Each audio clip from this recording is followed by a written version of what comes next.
Kandidati i Partisë Demokratike dhe Aleancës për Shqipërinë Madhështore për deputet në qarkun e Vlorës Edmond Fetau po vjon takimet me qytetarët dhe bizneset. Duke u takuar me biznesin e vogël, sipas kandidatit Fetau, në çdo hyrje të çdo biznesi të vogël ndihet presioni i përditshëm të ai. Portofoli boshatiset për ushqime, qira dhe fatura, ndërsa taksat rriten pas një kthim. Sipas kandidatit Fetau, ndryshimi nisi nga dëgjimi dhe vazhdon me veprim, ndërsa Partia Demokratike sipas tij ofron një ekonomi që ndihmon dhe jo që ndëshkon.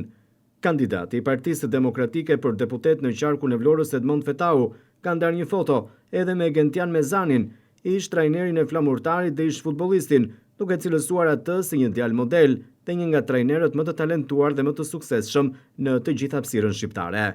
Kështu, kandidati i Partisë Demokratike për deputet Edmond Fetau vijon takimet me qëllim të dëgjojë shqetësimet që kanë qytetarët çdo ditë, por edhe bizneset e tu prezantoi programin e Partisë Demokratike.